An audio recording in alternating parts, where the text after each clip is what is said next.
Good evening and thank you for being with us.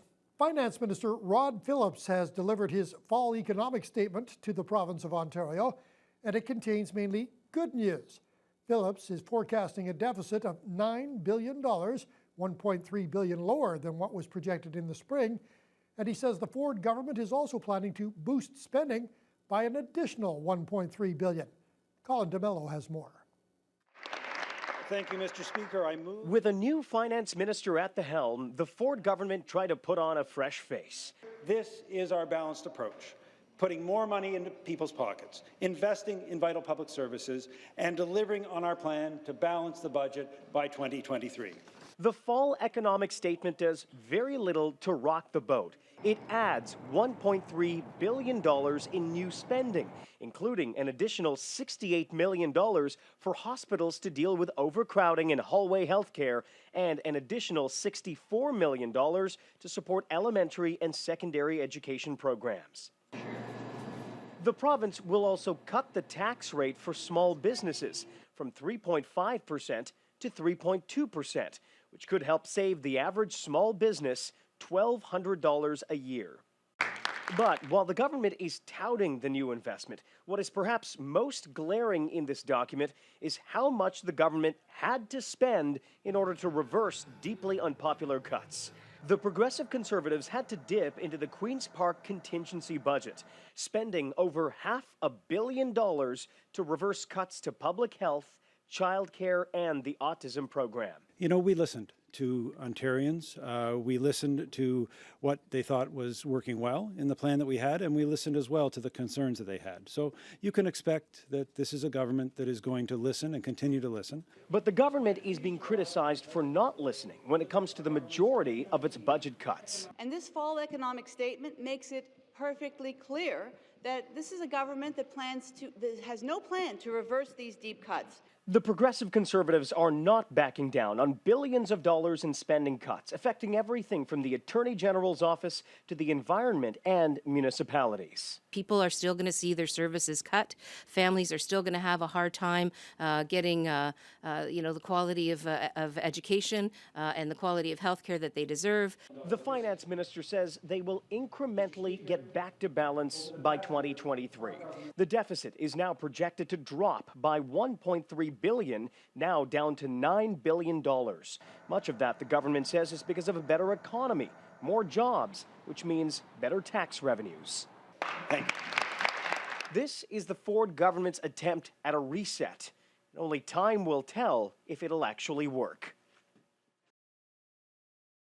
Area motorists using Highway 61 should expect traffic disruptions for the next few weeks.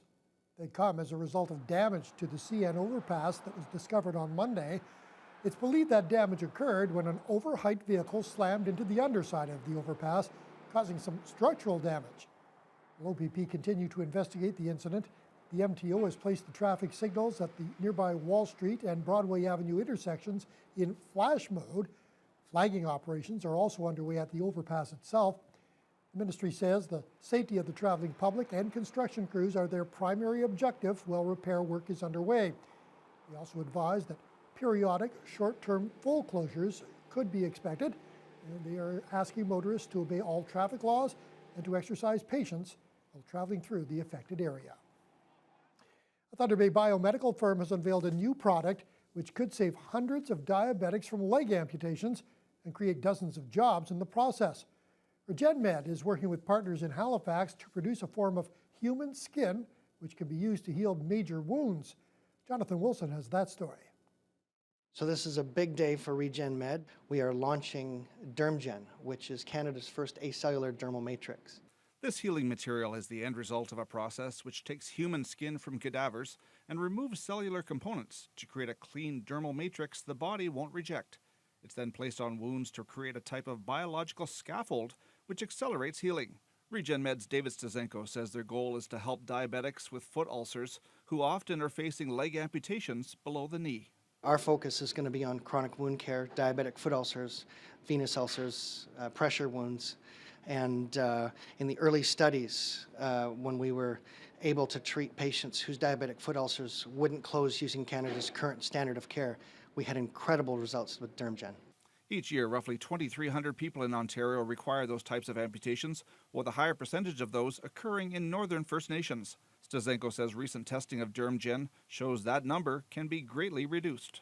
We're dreaming big that, given a few years and proper training and saturation into the market, that will have a significant impact on reducing those numbers. The engineered tissue is now being used in a clinical study at a new advanced wound treatment center in Emo, involving dozens of diabetic patients from 3 First Nations in that area. The RegenMed laboratories provide the equipment and staff to process the human skin by decellularizing it and making it ready for packaging and delivery across Canada and around the world. Stazenko says that could mean a big expansion of their current staff of 15 employees. There is market disruptive technology that could mean a lot of new business for RegenMed and a lot of manufacturing. Stazenko predicts that DermGen will be ready for its full commercialization and launch by next fall. Jonathan Wilson, TBT News. It is a growing issue, and the statistics speak for themselves. The epidemic of opioid use across Ontario, and especially here in Thunder Bay, continues to grow. And for the second day of the Partners in Prevention Regional Health and Safety Conference, a panel of experts analyzed the potential risks, health impacts, and workplace safety implications related to the use of opioids. Carmen Wong reports. Thunder Bay holds the dubious title of the opioid capital of Ontario. And with the rate of related deaths at almost triple the provincial average, it's no surprise. In 2018, the area saw 44 opioid-related deaths, a 40% increase compared to 2017. This despite efforts to increase accessibility to naloxone kits across the city. A spotlight was placed onto the problem at the conference as panelists discussed an employer's obligation to ensure employees are taken care of. Traditionally, those policies have been drug and alcohol type policies. What we're saying now is call it an impairment policy and look at all the different sources of impairment and identify all the risk factors. Superior North EMS responds to an opioid-related call every 26 hours. And despite an increase of calls received, advanced care paramedic Brandon Shank says the city is trending towards improving the situation. Still, education needs to continue. It's not just those who are down and out that are abusing opiates. People with incomes who live quality lives are also succumbing to opiate addiction. Naloxone kits have successfully reversed thousands of overdoses across Canada. And not only are they used by first responders like paramedics and firefighters, take-home kits are also made available to the public through most pharmacies or health agencies, meaning it would be free to potentially save a life. Carmen Wong, TBT News. A follow-up now to a story we brought you yesterday on the NewsHour. It involves an attack that took place in the early morning hours Tuesday at the Midtown Inn on Cumberland Street. Police have now released surveillance video of a group of men they believe entered a room at the hotel and assaulted 2 occupants. Weapons were involved in the incident. Both victims required treatment in hospital.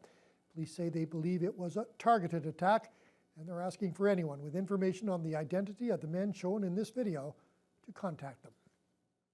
There is a sense of optimism among local business owners and the business community as a whole over the prospects for growth in this region. That's the result of a recent survey conducted by Lakehead University and Thunder Bay Ventures. Tyler Kelleher has details. According to the Thunder Bay Business Confidence Index, 2020 is going to be a good year for city businesses. Nearly 200 local owners and managers completed the report, which was conducted by local development corporation Thunder Bay Ventures. The data shows that the majority believe more money will be coming in than going out. The results are very positive, where 92% of businesses, for example, felt confident in their revenues remaining stable or increasing into the future. And overall, business confidence in their own businesses and to a certain extent the economy in Thunder Bay as a whole was fairly stable. Along with topics such as salaries, job applications, and government policies, the survey analyzed the reaction to local business initiatives, including Bombardier's planned layoff of much of its workforce. Officials say businesses were shocked by the announcement, but the news didn't severely alter survey results. The Business Confidence Index is basically very, very similar or almost the same as 2 years ago. And people who answered the survey before the Bombardier's announcement, they were giving even better results. Then they Of course, they decrease after the Bombardier, but not significantly. Areas of concern were similar to the first BCI report conducted in 2017. Business owners continue to worry about rising operation costs and want solutions to attract more qualified employees to fill specific positions. Some issues are not in the realm of being changed. What we need to do is think about moving forward which groups in the community or which people would be best suited to tackle some of these and hopefully make some change. And when we remeasure this again in the future, we can see if those numbers have come down. Officials plan to continue monitoring Thunder Bay's business climate to better gauge the direction of the local economy. Tyler Kelleher, TBT News. It continues to be a busy shipping season for the Port of Thunder Bay. Latest figures from the Port Authority show almost 990,000 metric tons of cargo passed through the port last month, an increase of over 100,000 tons from October of last year. Now, as usual, grain shipments led the way with almost 790,000 tons shipped, but there were also notable increases last month in coal and potash totals. That brings overall tonnage shipped for the year to 6.9 million metric tons, about 10% higher than 2018 totals and 5% higher than the port's 5-year average. The only negative note comes from weather problems on the prairies that have hurt the fall harvest, leading to some uncertainty on grain volumes for the rest of this shipping season. An investigation into a fatal plane crash that left 2 people dead last May in the Kenora district has been released, and the Transportation Safety Board of Canada is issuing a safety message because of it. On May 28th, a 41-year-old pilot and his 51-year-old female passenger, both from Red Lake, died in the crash of an aircraft at Domain Lake in Woodland Caribou Provincial Park. The pilot owned the aircraft and had received his private license just 2 weeks before the incident. He was flying the woman to a camp just 6 kilometers away. The aircraft crashed into trees and rock near the shoreline of the lake. According to the report, the weather that afternoon was violently windy, prompting most pilots not to fly that day. The Transportation Safety Board is reminding pilots to consider their abilities when planning and conducting flights. Records show the pilot had accumulated about 103 hours of total flight time. Libraries around the Thunder Bay District are working with some outside agencies to tackle high radon levels in this region. November is Radon Action Month, and area residents now have a free and easy way to test for the cancer-causing gas in their homes. Digital radon detectors are being made available at libraries throughout the district. The devices normally cost about $50, but are available for free use, and all you have to do is bring them back to the library afterwards. It's a partnership between Eco Superior, the District Health Unit, and the library branches. We have one per branch everywhere, so Thunder Bay, Dorian, Marathon, Nipigon, Red Rock. With the exception of Oliver Papoonge, they have 2 per branch because levels are very high there, so we anticipate that demand will be much higher. Okay, and how long would people rent them for? So it is the normal library loan period of 3 weeks.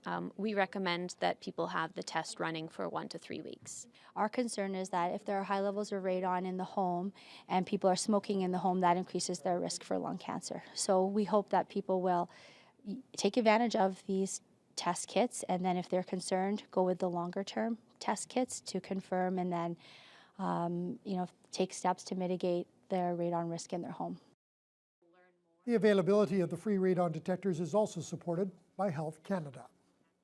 It's going to be right down to the wire in order for a Thunder Bay Heritage project to be done in time for Remembrance Day. The city is spending $300,000 to bring the century-old Waverley Pedestrian Lookout back to its former glory. The rock and concrete base is being given new life as part of the commemoration of the 100 years since the end of the Great War. The new lookout features poppy-themed panels, as well as benches for those taking in the view.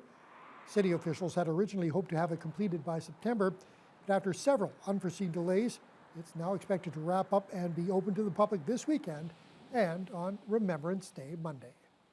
Well, Fiona, the snow is staying away, but the winds